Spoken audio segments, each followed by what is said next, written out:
La espada de Damocles. Conduce Pablo Veloso.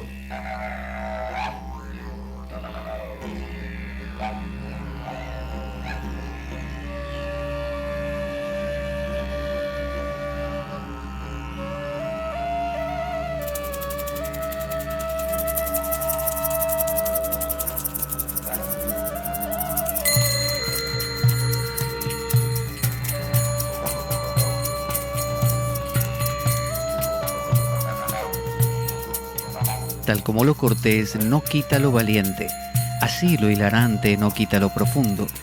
Y dado que la vida es un juego, aquí comienza La Espada de Damocles. La ficción más real que puedas concebir. La Espada de Damocles es un programa que por mera falta de objetividad cree ser diferente. Personajes mitológicos salidos de los más profundos avernos. Leyendas escabrosas y sin sentido. Curiosidades inquietantes e inútiles. Historias antiguas malversadas por nuestra incapacidad de entendimiento. Y cuentos carentes de profundo significado. También pretenderemos sin el menor éxito entender al ser humano en toda su dimensión. En suma, si quieres desperdiciar tu vida, aquí comienza La espada de Damocles. La ficción más real que puedas concebir.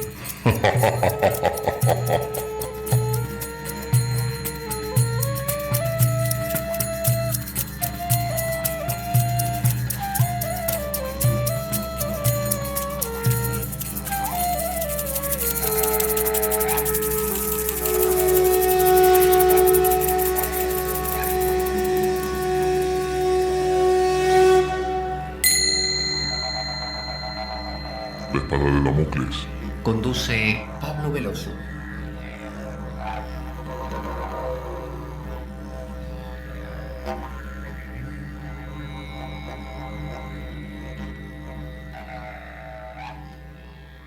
Buenas para todos. Aquí estamos en La Espada de Damocles. Quien les habla, Pablo Veloso.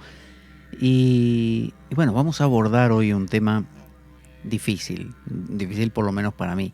Es un tema que hace tiempo quería tratar, quería abordar, pero bueno, es como que hay temas que son más superficiales que otros, es decir, que tienen que ver más con las ramas, hojas y frutos de un árbol. Sin embargo, hay otros temas que son como axiales, es decir, o radicales, mejor dicho, siguiendo este ejemplo. Es decir, temas que tienen que ver con la raíz, no como otros que hablan de detalles, sino con la raíz misma de la existencia. Y el tema del lenguaje es el tema por excelencia, porque nosotros nos movemos en el lenguaje. Y aunque digamos sí, pero para mí el lenguaje es secundario, no. Cualquier cosa que uno afirme, niegue, piense, no sé, olvide, contradiga, lo que sea, todo ocurre dentro del lenguaje. Entonces, es muy importante cuestionarse qué cosa es el lenguaje. ¿Hay algo más allá del lenguaje? Toda esta idea del subjetivismo, por ejemplo, esta idea de ¿existe un mundo fuera? O todo lo que veo es una interpretación que yo le doy, como decía Nietzsche, no existen hechos sino interpretaciones. Como decía el obispo Berkeley, también con ese subjetivismo así absoluto, o los solipsistas que preconizan que solo existe una sola persona percibiendo el universo entero, ¿no? Yo, digamos, por así decirlo, cualquiera puede hacer esta afirmación y decir yo soy la única persona. ¿Por qué? Porque no tengo prueba de que existan los demás. De la misma manera que en un sueño, todo el sueño es yo. Entonces, aquí empieza una necesidad de ponerse a investigar el lenguaje. Y el que ha hecho esto de una manera magistral ha sido nada menos que Ludwig Wittgenstein, quien era un filósofo alemán, austríaco, en realidad, que impresionó muchísimo al famoso Bertrand Russell, ¿no? Que escribió junto con Whitehead, Principia Mathematica, copiando un poco al Principia Mathematica de Newton y queriendo explicar todo lo que la filosofía podía explicar y que no, y clasificarlo todo para que no quedara ninguna duda. Y vino Wittgenstein y le echó tierra por tierra todos esos argumentos y básicamente Bertrand Russell tuvo que capitular y quedó muy impresionado por este hombre, Wittgenstein, el cual, bueno, tuvo una vida muy, muy convulsionada, que ya vamos a ir viendo. Estoy para ello usando un libro de Pierre Hadot, de quien nos hemos servido en otras ocasiones para tratar otros temas. Pierre Hadot, un francés, un filósofo francés que fue primero religioso, fue monje y después se salió de la iglesia e hizo un camino largo de investigación también en la filosofía y fue el que postuló la idea de que la filosofía en realidad eran ejercicios espirituales. Es decir, la filosofía no era un mero saber académico, sino que era una búsqueda práctica, ascética, concreta, con lo que él llamaba ejercicios, así como están los ejercicios espirituales de San Ignacio de Loyola. Él proponía que la filosofía tenía una beta netamente práctica, que no era esto que se enseñaba en las universidades o facultades de que simplemente se memorizaba para aprobar exámenes y que era un saber ya obsoleto. No, por el contrario, estaba muy vivo y tenía mucho para contar. Entonces este libro se llama Wittgenstein y los límites del lenguaje. Es de la editorial Pretextos, ¿no? Son de esos libros que tardan muchísimo en salir en castellano. Ahora finalmente salió en castellano, pero estaba hasta ahora en inglés. Y yo conseguí esta versión, esta edición, pero después de mucho buscar, no fue barata, pero bueno, la conseguí en castellano para poder usar en el programa. Vamos a trabajar un capítulo que se llama, ya le digo, como es pequeñito el libro, cuesta engancharlo, Reflexiones sobre los límites del lenguaje a propósito del Tractatus Logico Philosophicus de Wittgenstein. ¿Qué cosa es el Tractatus? Bueno, es un escrito que se publicó en 1959, que escribió justamente el amigo Wittgenstein y que está escrito, es pequeñito y está escrito en forma de aforismos cortos, donde él va desarrollando ideas y lo que hace es explorar el lenguaje. Así que vamos a ir directamente a ello para que el mismo desarrollo nos vaya contando. Dice Pierre Hadot, fueron mis estudios sobre el misticismo neoplatónico lo que me llevaron a reflexionar sobre los límites del lenguaje. Es conocida la importancia que tiene en ese misticismo la teología negativa. Acuérdese que la teología negativa, por ejemplo la de Dionisio Areopagita, que fue ese caballo de Troya que le metieron los neoplatónicos a los cristianos, ya que los cristianos querían eliminar a los neoplatónicos dijeron, así, toma, y le metieron ese caballo de Troya disfrazándolo a ese texto de un texto escrito por un converso de Pablo de Tarso en Atenas, ¿no? Que figura en los Hechos de los Apóstoles. Y en realidad no era de los neoplatónicos. Y los cristianos se lo creyeron y fundamentaron toda su teología durante siglos en esto. Y bueno, gracias a eso el cristianismo es neoplatónico y gracias a eso el cristianismo sobrevivió también, porque cuando tenía que discutir y lidiar con otras filosofías, el cristianismo no tenía una base tan compleja como para poder apelar o desarrollar ideas que le permitieran realmente debatir con otras filosofías y triunfar. Bueno, gracias a esto lo lograron. Lo que no sabían era que no era cristiano este asunto, era neoplatónico. Entonces dice, habla de la teología negativa. ¿Qué es la teología negativa? La teología apofática. Apofática significa lo contrario a catafático. Catafático es, con eso no aclaré nada, ya lo sé, pero ahora lo voy a aclarar. Catafático es cuando uno dice Dios es grande, Dios es bonito, Dios es bueno, Dios es el mejor, Dios es el más rápido, el más lo que sea, ¿no? Son cosas positivas, o sea, uno le agrega cualidades, lo describe.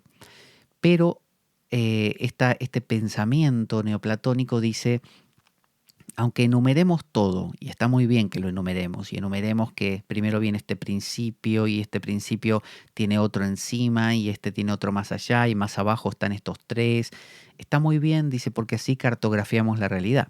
Está genial, porque podemos explicar por qué esto viene, de dónde viene, y por lo tanto cómo podemos deshacer si pasó tal cosa, no sé, si me dio depresión, cómo podría volver atrás para que no me dé, y así.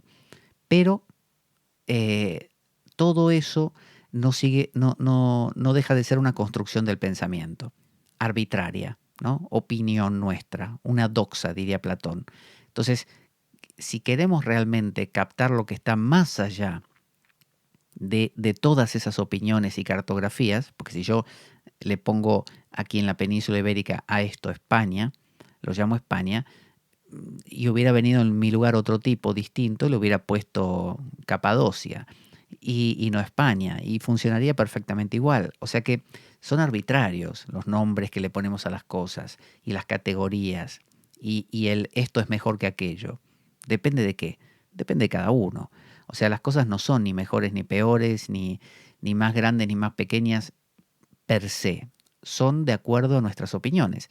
Entonces, eso genera toda una cartografía que mi cartografía occidental va a ser distinta a la cartografía que hace un oriental o a la que haga dentro de Oriente un chino o un hindú o un, no sé, islámico. Entonces, ¿qué hay más allá de las cartografías? Bueno, ahí aparece la teología apofática, que es la que en lugar de describir y decir esto es España, lo que hace se llama teología negativa. Dice esto no es España, ¿no? Es decir, si a mí se me ocurrió decir que esto es España, y viene otro y dice que es Capadocia, y viene otro y dice que es Taiwán, eh, lo que sí podemos asegurar es que no es ni Taiwán, ni España, ni Capadocia, porque son tres nombres que se nos ocurrieron a nosotros. Será otra cosa, pero no sabemos qué. Entonces, como no sabemos, decimos, no es esto, no es esto y no es aquello. O sea, no hacemos una afirmación positiva. En la India se llama neti neti. No es esto, no es esto, no es esto. Entonces uno dice, no sé, la casa. No, no es la casa, ¿no? Es decir, la casa es un nombre más que le ponemos. Es un nama rupa, un nombre y forma. ¿Qué hay más allá de la casa? No sabemos qué hay. Pero lo que sabemos es que lo que hay más allá, casa no es, porque casa se lo pusimos nosotros. Entonces, la aproximación a Dios desde la teología negativa es Dios no es amor, Dios no es belleza, Dios no es esto, Dios no es el más grande, Dios no es el más chico, Dios no es la casa, ni el perro, ni Dios no es Yahvé, Dios no es la Virgen María, Dios no, Dios no, Dios no, ¿no? Eso en la India es justamente el neti neti que es propiedad del Vedanta, porque el Vedanta quiere conocer lo metafísico, lo que está más allá de lo dado, más allá del lenguaje. Entonces dice, es conocida la importancia que tiene en ese misticismo la teología negativa. Dionisio Areopagita tiene un libro que se llama Teología Negativa, que consta de dos tratados, uno que son de los nombres divinos, que es la teología positiva, y el otro que es como yo le digo, no es esto, no es aquello, es la teología negativa. Dios es anterior a todos los nombres. Para llegar a él hay que renunciar al discurso. Solo se lo puede rozar levemente en la experiencia mística, ¿no? Es decir, uno en la experiencia mística entra en lo que Platón llamaba noesis. En el estado noético es un estado de percepción directa de no ni de esto ni de aquello. Percepción directa, ¿de qué? No sabemos. Es percepción directa. Si yo digo de todo, me quedo corto. Si digo de algo, me quedo corto. Si digo de lo bonito, me quedo corto. Entonces, es una experiencia mística. Es lo más que podemos decir. El teórico más radical, nos dice Pierre Hadot, de esta teología negativa, no es Plotino, ¿no? De quien hemos hablado, que justamente habla siempre de lo metafísico. Porque dice, Plotino se permite bastantes suposiciones sobre el asunto de lo inefable. O sea, Plotino habla de aquello, ¿no? Lo que los hindúes llaman tat, aquello, ¿no? Habla de aquello. Dice, aquello es tal cosa o tal otra, sino que es Damasio. Damasio es el neoplatónico más radical. Damasio, tengo aquí una biografía reducida aquí de la Wikipedia que dice, nació en Damasco, por eso le llamaban Damasio, en Siria en el 458. Fue el último escolarca de la Academia de Atenas. Fue uno de los filósofos paganos perseguidos por Justiniano I a comienzos del siglo VI y se vio obligado a exiliarse en la corte persa hasta que se le permitió volver al imperio. Actualmente se conservan algunas obras suyas, que son 3 comentarios de obras de Platón y un texto metafísico llamado Dificultades y soluciones de los principios primeros. Tristemente, como siempre pasa, en castellano, que yo haya encontrado por lo menos, no hay nada. Quizá haya algo y no lo encontré, pero que yo haya visto publicado, nada. Está todo en inglés. Así que otro pensador más que no ha llegado al habla hispana. Entonces dice que es Damasio el más radical. Para Damasio, dice Adot, el uno, lo trascendente en el que Plotino se detiene, es todavía algo que podemos aprender gracias a la unidad que hay en nosotros. O sea, Plotino habla de el uno, como, lo trascendente, lo que no tiene ninguna cualidad, lo uno. Y Damasio te dice, no, el concepto de uno todavía es un concepto, te lo estás inventando vos, no puede llamarse el uno, porque el uno sería opuesto al dos o a los otros, y no. Pero más allá del uno está el principio absolutamente primero del uno y del todo. Este principio es absolutamente inefable e inconcebible. Y Damasio ve claramente todas las consecuencias de estas negaciones. Resumamos estas consecuencias. Decir que el principio es incognoscible e inconcebible no es nombrar el principio de una manera cualquiera, es simplemente reconocer que el lenguaje humano tiene límites insuperables. O sea, estamos diciendo que la vía negativa, el decir no es una forma de afirmar algo. Es lo más que podemos hacer para demostrar que el lenguaje no llega. Shankara, el pensador hindú, decía, Brahman, lo absoluto, es aquello desde lo cual las palabras retornan sin poderlo tocar. Así que fíjese. Dice, al decir de alguien que es incognoscible, nos dice Damasio, no afirmamos nada de él, solo constatamos el estado de nuestro ánimo con respecto a él. O sea, acabamos de decir nada más que no me da el cuero para entenderlo, nada más. Es una negación. Más aún, dice, lo que demostramos es nuestra ignorancia al respecto, nuestra incapacidad para hablar de ello, nuestra afasia. La afasia es una incapacidad de articular un lenguaje por un problema, digamos, cerebral. Está jugando con el símil. El discurso racional nos ha llevado a concebir un principio de todo aquello que es y de todo aquello que es nombrado. Pero ese mismo discurso racional descubre que la noción de primer principio no significa para nosotros nada más que un límite infranqueable impuesto al discurso. O sea, en la India hay 2 vidyas, 2 conocimientos, el paravidya, el supremo, y el aparavidya, el de acá, el cotidiano. Entonces, aparavidya, el cotidiano sería, no sé, no le digo geografía y matemáticas, así cosas normales, sino aún dentro de estos temas filosóficos sería hablar de, bueno, la unidad, la diversidad, el ser, la mente, el neuma, el espíritu, ¿no? Lo noético de Platón, el uno bien, la belleza suprema, todo eso. Sin embargo, el paravidya, el conocimiento supremo, es intentar con el lenguaje llegar a tocar realmente aquello, llegar a quizá describir, a nombrar aquello. Y lo que dice Damasio es que cada vez que se pone en evidencia que no te da el lenguaje, que lo llevaste al máximo, lo estiraste y no llega, bueno, esa misma evidencia es lo que te muestra el límite del lenguaje, te muestra la frontera, te muestra hasta dónde verdaderamente llega. Entonces, el ver una frontera ya de por sí es saber que a partir de esa frontera está lo otro. Por lo menos tenés eso. No conoces lo otro, porque si quisieras conocer lo otro, tendrías que extender todavía la frontera. Es como decir, yo vivo en una burbuja de plástico y cada vez que yo quiero llegar a, no sé, agarrar un vaso con agua, tengo que estirar la burbuja hasta llegar a agarrar el vaso, pero no agarro el vaso en realidad. Estiro mi burbuja y la sigo agarrando desde la burbuja, solo que ahora se estiró la burbuja. Esto es lo mismo. Nunca con el lenguaje vamos a poder tocar aquello, conseguir aquello, comprender aquello, pero nuestro intento por buscarlo nos dice, Damasio ya te muestra el límite que tiene el lenguaje. Y el límite del lenguaje es el comienzo de aquello, ¿no? Dice, nos ha llevado a concebir un principio de todo aquello y que es y de todo aquello que es nombrado. Pero ese mismo discurso racional descubre que la noción de primer principio no significa para nosotros nada más que un límite infranqueable impuesto al discurso. Llevada a este punto, la teología negativa conduce a un inevitable, que es este. ¿Para qué? A un inevitable ¿para qué? Perfectamente lúcido, Damasio lo explica así. ¿Cómo es que este principio puede ser llamado incognoscible? Porque si así fuera, ¿cómo íbamos a poder escribir todas estas cosas sobre él tan bien fundadas? ¿No es pura logomaquia toda esa cháchara sobre cosas que no conocemos?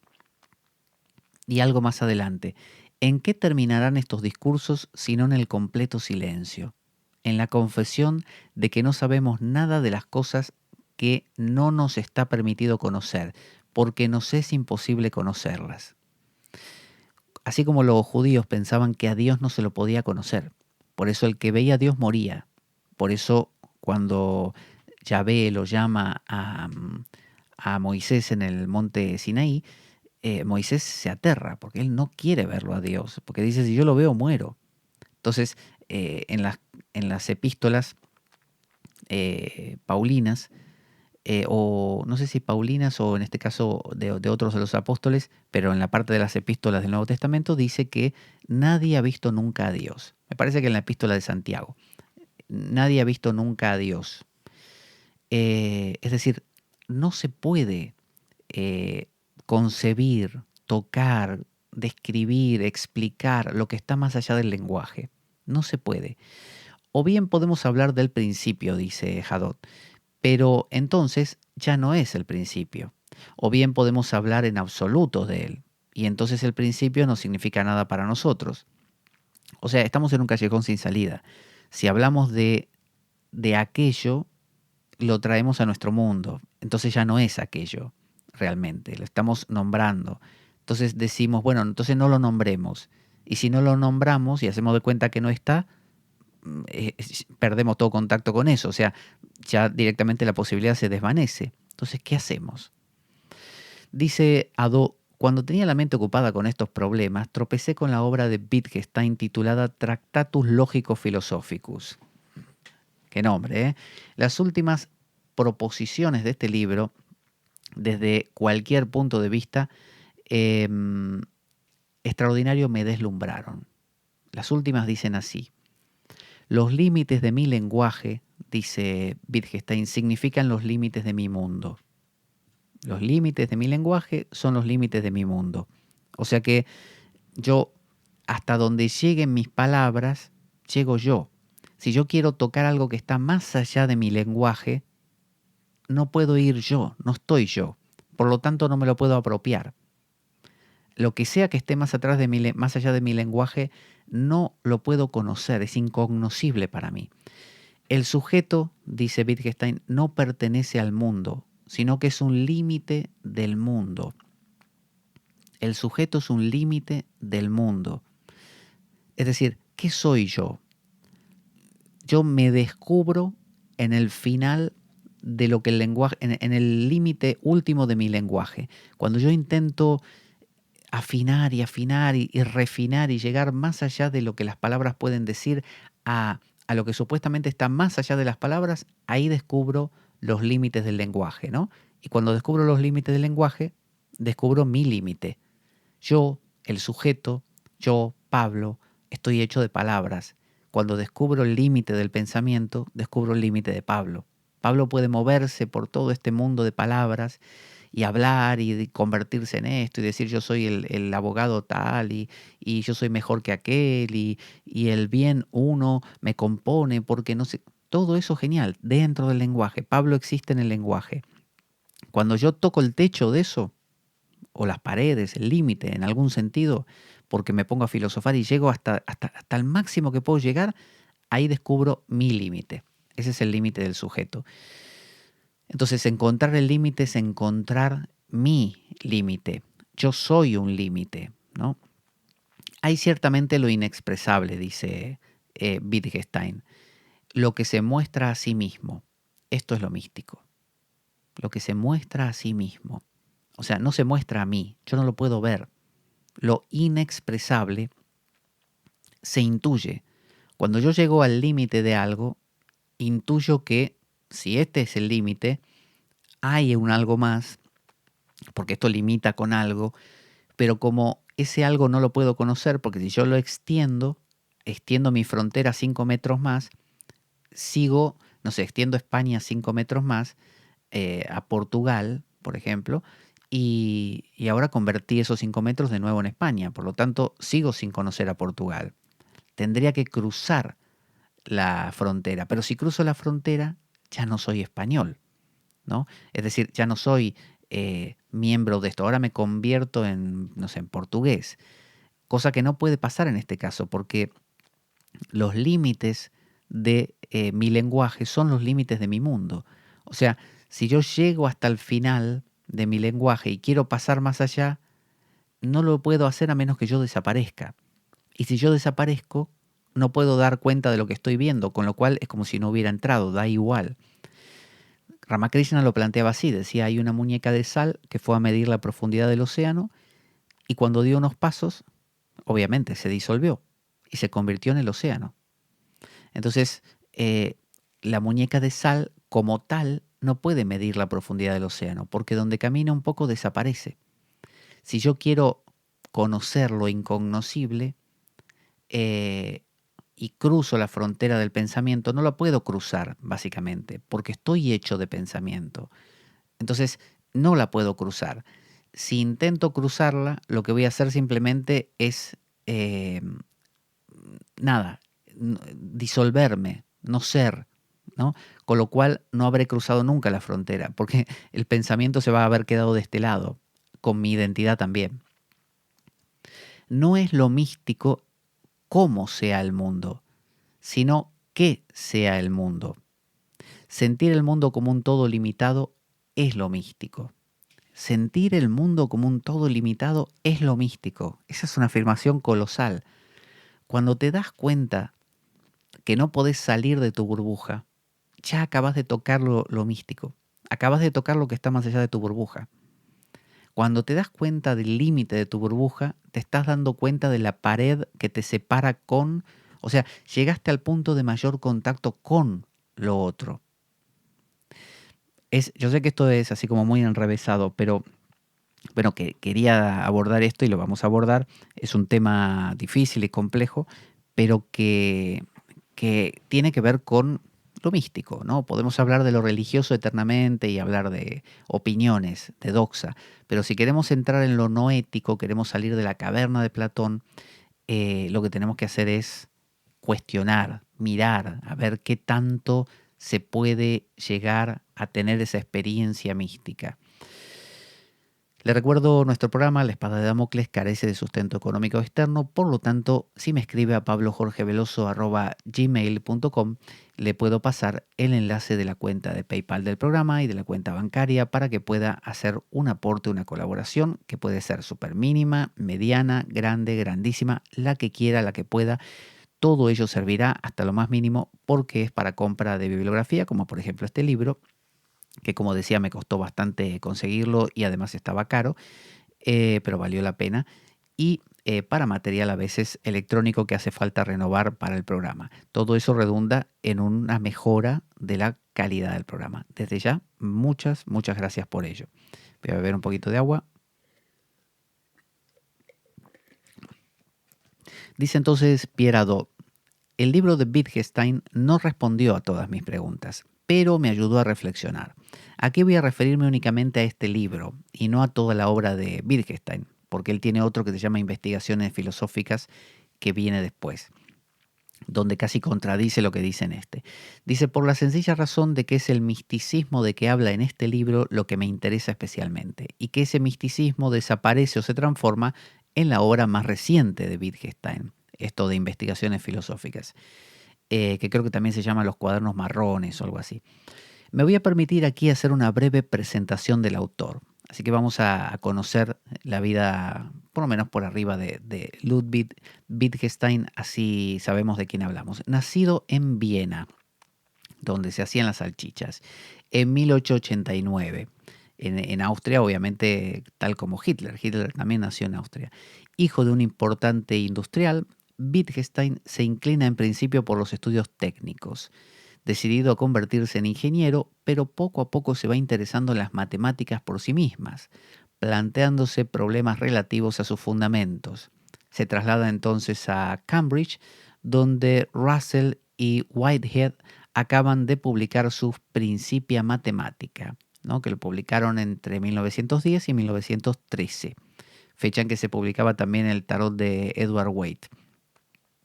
Asiste a los cursos de Russell e, influido por él, empieza a trabajar en lo que se convertirá pronto en el Tractatus Logico Philosophicus.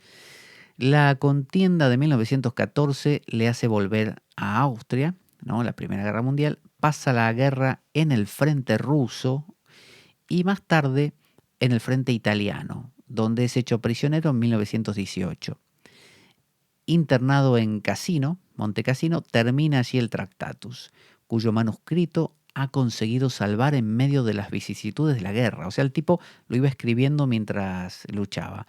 La obra aparecerá en alemán en 1921 en la revista Annalen der Naturphilosophie. Luego será publicada en Inglaterra con una traducción al inglés y la introducción de Bertrand Russell. Tengo la impresión, dice Adot, de que Wittgenstein quiso poner entonces en práctica las conclusiones del Tractatus, es decir, la renuncia a la filosofía a favor de la vida y de la mística. Por una parte, Wittgenstein pensaba con este libro poner un punto final a la desgraciada odisea de la filosofía. Vamos a citar un fragmento del prólogo del Tractatus, donde Wittgenstein manifiesta cuál es el propósito de su libro. Dice, por otra parte, la verdad de los pensamientos aquí comunicados me parece intocable y definitiva. Soy, pues, de la opinión de que los problemas han sido, en lo esencial, finalmente resueltos. Si no estoy equivocado en esto, el valor de este trabajo consiste, en segundo lugar, en el hecho de que muestra cuán poco se ha hecho cuando se han resuelto estos problemas. La solución, eso es el prólogo, la solución definitiva, dice Pierre Hadot ahora, de los problemas filosóficos consistía para Wittgenstein en mostrar que provienen de una incomprensión de la lógica de nuestro lenguaje. O sea, Wittgenstein te decía, cualquier cosa que pienses, que no sé, es como si en la India dijeras, Brahman, ¿qué relación tiene con Atman? Bueno, Brahman es lo absoluto en sí y Atman es lo absoluto cuando se manifiesta en la vida cotidiana. Mana se divide en querer y rechazar, ese es el mecanismo de manas, de la mente. Todo eso, dice Wittgenstein, es lenguaje. Todo eso te lo inventaste, son palabras. Y son totalmente arbitrarias. Así como se te ocurrió decir Atman, podrías haber dicho, no sé, aguja de coser, qué sé yo, cualquier cosa. Y podrías haber cartografiado la realidad de otra manera. Por lo tanto, dice Wittgenstein, todos los problemas filosóficos, no sé, por ejemplo, si el bien uno es equivalente a la belleza platónica, son tonterías, dice Wittgenstein. Lo que importa, que es de lo que trata el Tractatus, es que existe una realidad de los pensamientos que crean un mundo básicamente inventado por nosotros a placer, ¿no? Es decir, a gusto nuestro, y hay una cosa, algo que no podemos nombrar, explicar, agarrar o lo que fuera, que está detrás de todo ese lío de pensamientos. Eso es lo místico. Entonces decía Wittgenstein que la solución definitiva de los problemas filosóficos consistía en mostrar que provienen de una incomprensión de la lógica de nuestro lenguaje. Pero, por otra parte, el campo abandonado definitivamente por la filosofía podría ser ocupado libremente por la vida y la mística. Es decir, que cuando nos dejemos de preocupar porque si, no sé, Purusha es mayor que Prakriti o Purusha realmente toma contacto con Prakriti para fecundarla o no, cuando nos dejamos de esas tonterías, dice Wittgenstein, podemos ocupar ese espacio con la vida cotidiana y la mística. ¿Qué es la mística? El saber que todo esto tiene un límite y detrás de ese límite hay algo más. Eso es lo que decía Wittgenstein. Entonces, ahora citando el Tractatus, aquí hay unos fragmentos del capítulo 6, están nombrados, él nos nombra así, por ejemplo, 6, 6.1, 6.2, 6.3, después 7, 7.1, acá es el 6.52, 6.52.1 y 6.52.1.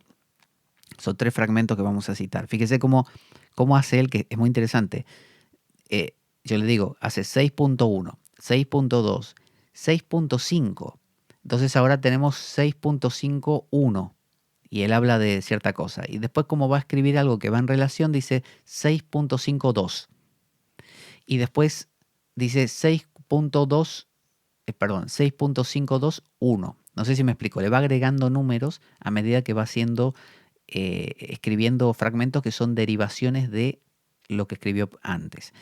Dice, nosotros sentimos que incluso si todas las posibles cuestiones científicas pudieran responderse, el problema de nuestra vida no habría sido más penetrado. Desde luego que no queda ya ninguna pregunta, y precisamente esta es la respuesta.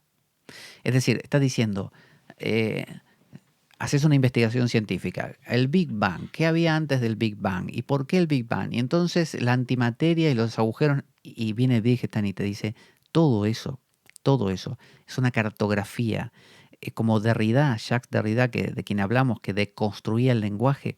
Es una cartografía, son palabras que te las inventaste, que te suenan lógicas porque aprendiste por convención a que te suenan lógicas, y que son operativas y son funcionales, es verdad, pero son palabras. Entonces dice, si hubiéramos respondido o pudiésemos responder todas las preguntas a través de la ciencia en algún momento, no hubiéramos ni arañado la superficie de la realidad, dice. Y cuando nos demos cuenta de ese hecho, no quedaría ninguna pregunta. Y justamente esa es la respuesta, ¿no? La respuesta es lo que está más allá de las preguntas, el silencio, lo que se cierne. Luego dice, la solución del problema de la vida está en la desaparición de este problema. Wittgenstein afirmaba que el problema que tenemos es que queremos saber en términos de palabras. Y las palabras no te van a dar nunca una solución porque giran en círculos, son tautológicas, dan vueltas. Ya hemos hablado con el tema de Derrida, que por ejemplo uno dice, no sé, casa, definición de casa, no sé, sitio donde se puede habitar y llevar una vida. Definición de sitio, bueno, lugar o espacio determinado. Y si uno sigue con esta cadena de significados, acaba en algún momento regresando al inicio, porque el diccionario tarde o temprano te va a volver a la palabra original, la va a citar otra vez, con lo cual te das cuenta que estás reflexionando en círculos. O sea que la vida es una suerte de multitud de sinónimos y antónimos y de ahí nos salimos. O sea, siempre estamos dentro del lenguaje. Es como una especie de Truman Show, ¿no? Show de Truman, que uno haga lo que haga, nunca sale de ese set de televisión. Siempre. Es lo que los hindúes llaman Maya. Maya, ¿qué significa? Medir. ¿Por qué medir? Porque cuando uno le pone límites a las cosas, dice, la realidad así como es, así, en sí misma, no la puedo asir. Para asirla, poder asirla, aprehenderla con H, tengo que limitarla y decir, bueno, de acá para allá se llama aire, de acá para acá se llama mesa, de acá para allá se llama persona. Entonces, ¿qué hacemos con las mesas? Apoyamos cosas. ¿Qué hacemos con el aire? Lo respiramos. ¿Qué hacemos con las personas? No sé, conversamos. Entonces, empiezo a poder operar sobre la realidad gracias a que la cartografío, que la defino, que la clasifico, que la ordeno. Lo que me olvido es que yo la ordené arbitrariamente. Se me ocurrió a mí llamarla de esta manera. Entonces, Nama y Rupa, nombre y forma, es lo que crea la realidad, Maya. Entonces, ¿qué hay más allá de Maya? Te dicen los hindúes, Brahman. ¿Cómo es Brahman? Y te dicen Neti Neti. No es esto, no es aquello. No es la mesa, no es la persona, no es el caballo, no es el perro, no es el libro. ¿Qué es? No sé. No es esto. Eso es lo que estoy seguro. No es y no es y no es. ¿No es esta la razón de que los hombres que han llegado a ver claro el sentido de la vida después de mucho dudar no sepan en qué consiste este sentido? Te dice Wittgenstein. O sea, ¿no te parece que el hecho de que una persona, después de dudar mucho,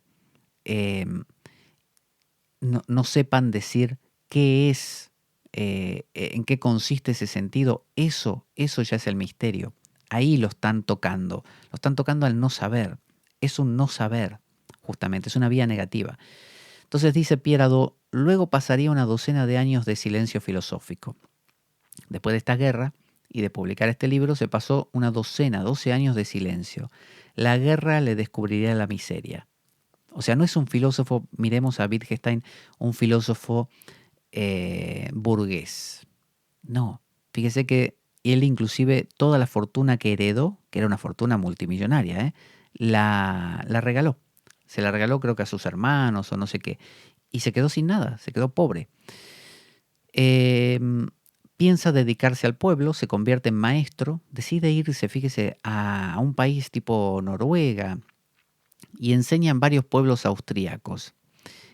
O Austria, pero en las zonas montañosas, quiero decir, en una zona así helada y aislada. Y se dedica a enseñar. Un tipo que había estado ahí en Oxford y que en Cambridge, o no me acuerdo cuál universidad, que habíamos dicho, y con Bertrand Russell, que era como tocar el cielo con las manos, fue el discípulo preferido de Bertrand Russell, lo halagaban, no sé qué, y resulta que el tipo se va a enseñar a un pueblo, a los pueblos perdidos de Austria como maestro de niños encima. Mientras tanto, su obra empieza a tener influencia en el círculo de Viena. Schlick, Weizmann, Carnap, Neurath aceptan los planteamientos lógicos esenciales del libro, pero rechazan el misticismo y la criptometafísica. Cripto como oculta, ¿no? Esa especie de metafísica que él no describe, justamente porque dice aquello no puede describirse. Wittgenstein se niega a asistir a las reuniones. Es como que, no sé, publicas un libro y no sé, el Einstein del momento o el, no sé, Stephen Hawking del momento dice que sos el mejor y que no sé qué, y vos te vas a enseñar a una escuela primaria a las perdidas en las montañas de tu país. Durante esta época, descubriendo sus cualidades de excelente arquitecto, dirige los trabajos de construcción de la casa de su hermana en Viena. Y en 1929, su decisión de volver a Cambridge marca el nacimiento del segundo Wittgenstein. De hecho, le fastidiaron los chicos, llegó un punto que no los aguantaba. Porque claro, él quería como bajar a tierra, conectarse con lo cotidiano, ¿no? Conocer a la persona del pueblo. Él le molestaba toda esta nariz respingada de Cambridge. No se sentía él ahí en ese ambiente. La vuelta a la filosofía, el distanciamiento de las posiciones adoptadas en el Tractatus, ¿no? En 1929 regresa a Cambridge y aparece el segundo Wittgenstein, así se lo llama, que es el que escribe las investigaciones filosóficas y se distancia de lo que publicó en este Tractatus, o sea, escribe lo contrario básicamente. A partir de 1930 comienzan sus cursos de Cambridge, que serán cada vez más célebres. En 1939 sucederá a Moore. Escribe entonces, sin llegar a publicarlos, el cuaderno azul, el cuaderno marrón y los fundamentos de las matemáticas. Dicho de paso que en 1935 hace un viaje a Moscú que le decepcionará bastante. Durante la guerra de 1939 a 1944 se enrola como enfermero en un hospital de Londres. Así que fíjese, el tipo no era alguien que buscaba la comodidad y quedarse tranquilo. Tenía unas complicaciones psicológicas importantes. tenía una cuestión de que era gay y eso en ese momento le representaba también un problema. Y tenía un carácter difícil, digamos. Después de la guerra, vuelve a la enseñanza en Cambridge. Escribe la bueno, está en alemán esto, la Philosophische Untersuchungen, pero no sé, será investigaciones filosóficas. Pero en 1948 se le diagnostica un cáncer y muere en 1951. La influencia de su enseñanza y de sus últimos libros fue considerable tanto en Inglaterra como en América. Toda la corriente filosófica que se define como análisis del lenguaje parte de él. Se suele pensar que la filosofía anglosajona sigue mucho las ideas de Wittgenstein y la filosofía europea, en general, la de Heidegger, ¿no? Sin embargo, como ya he dicho, no es de este segundo Wittgenstein de quien voy a hablar en el presente artículo, nos dice Hadot. ¿Qué se proponía Wittgenstein cuando escribió su Tractatus?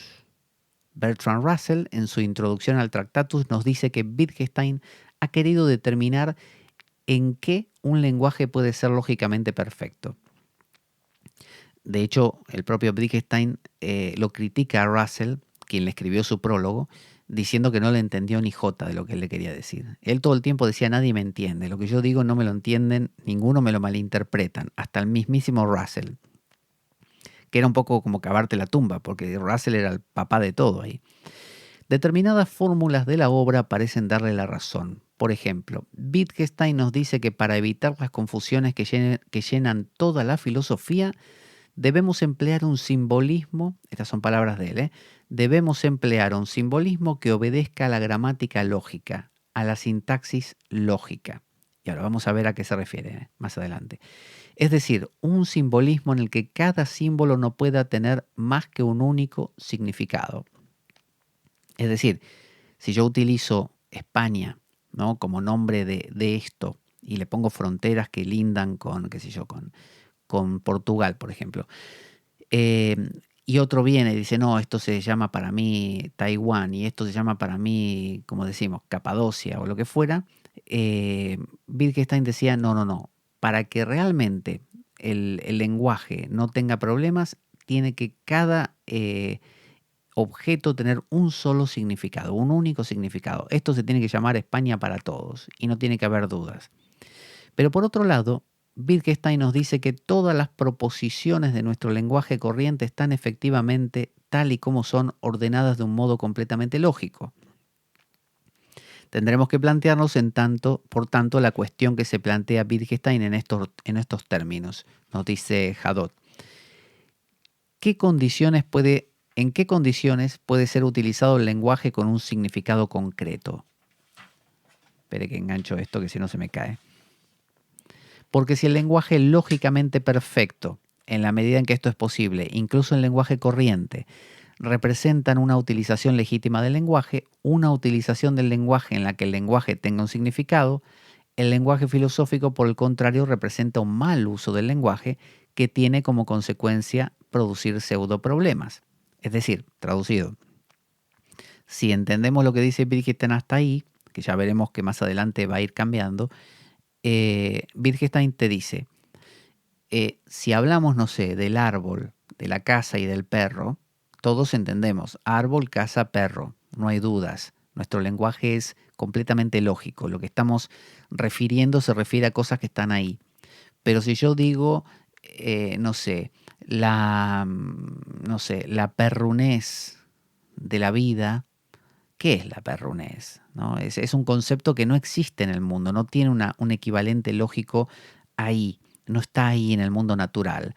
Entonces, una vez que creo el concepto de perrunez, lo empiezo a relacionar con el concepto de arbolez, ¿no?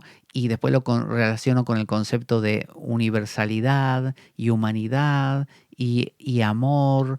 Y son conceptos que empiezan a relacionarse entre sí, yo los clasifico, los ordeno, y Wittgenstein te dice, te fuiste. Todo eso te lo acabas de inventar.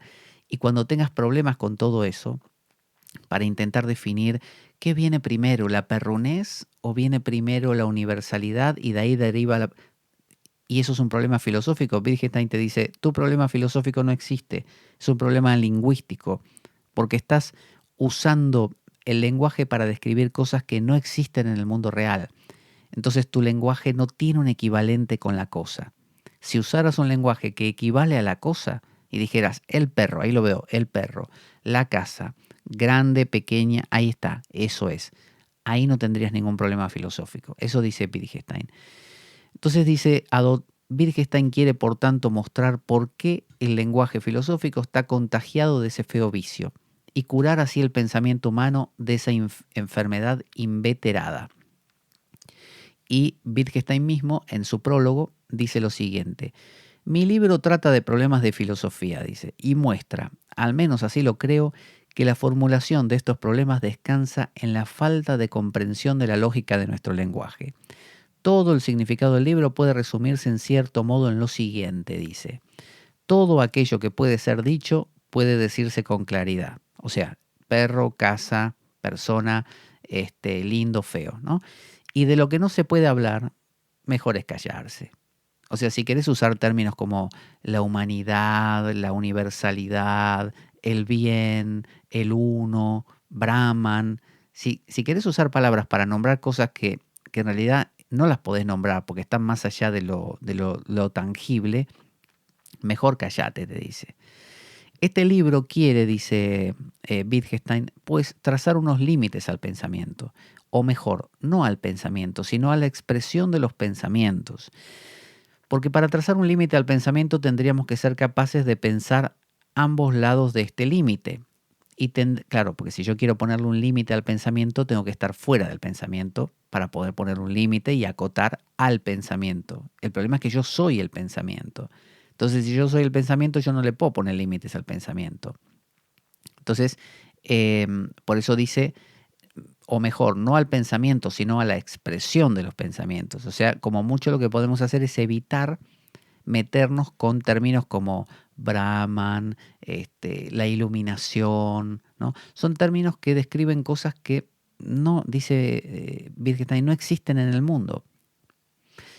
Esto puede sonar a que Wittgenstein es como un positivista, pero después vamos a ver que no tiene nada que ver con eso.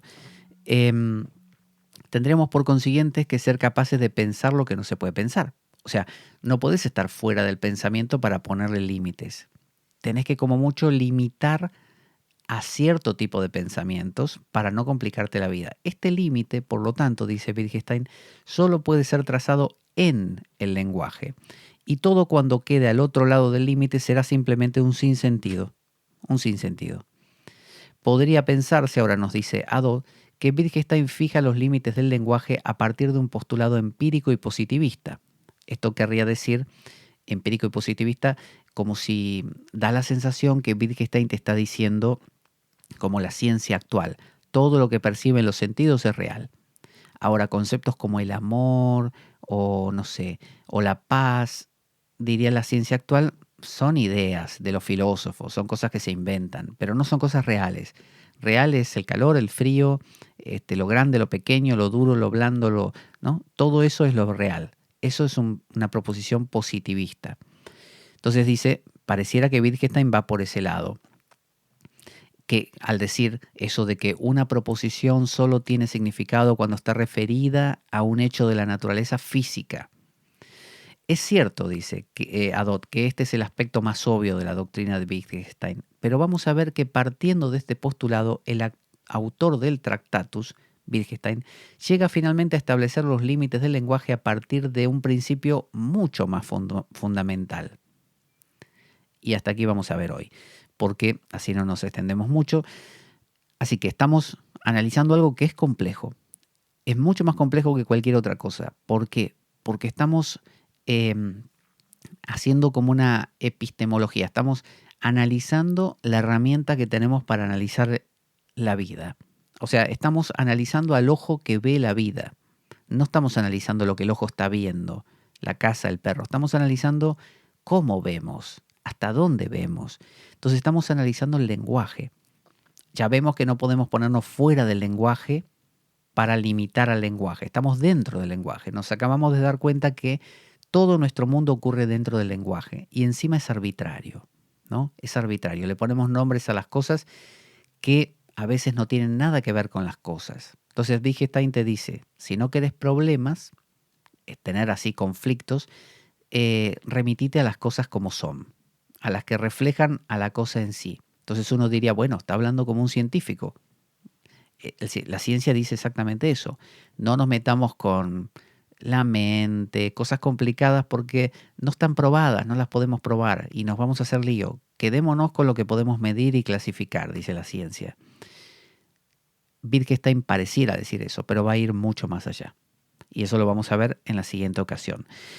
Le recuerdo que está mi libro en Amazon en formato papel y digital, Sadhana, el camino interior. También que puede comunicarse conmigo a pablojorgeveloso@gmail.com y pedirme información acerca de los cursos que doy de tarot, de oráculo Lenormand, de astrología, de cartomancia, de estudios que podemos hacer en conjunto acerca de distintos libros que usted me proponga, todo de forma individual, por lo menos así lo solemos hacer, a través de Skype. Y también está el reordenamiento vital, que es esta conversación para, en este caso, resolver temas ya de índole personal de quien consulta, temas de su vida, no a través de mi consejo, sino a través de mis preguntas y de esa manera ir aclarando cada vez más ese tema hasta que el consultante puede ver con mucha mayor armonía y entendimiento lo que le está sucediendo. Vamos a poner nuestra cortina de despedida. Ahí vamos, ahí vamos. Buena vida para todos, buena semana y, como siempre, Avanti Damocleanos.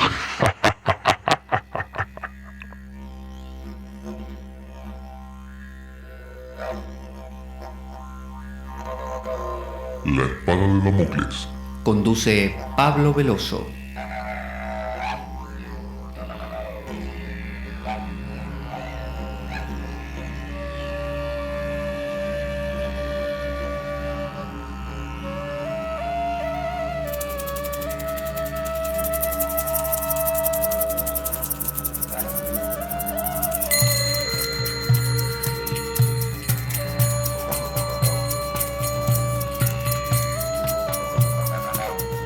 Y dado que la vida es un macabro juego, concebido por una mente perversa, únete a nosotros en nuestro próximo programa, cuando escuches las siguientes palabras.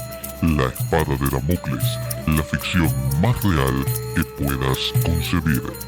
Buena vida para todos, buena semana y... Avanti Damocleanos.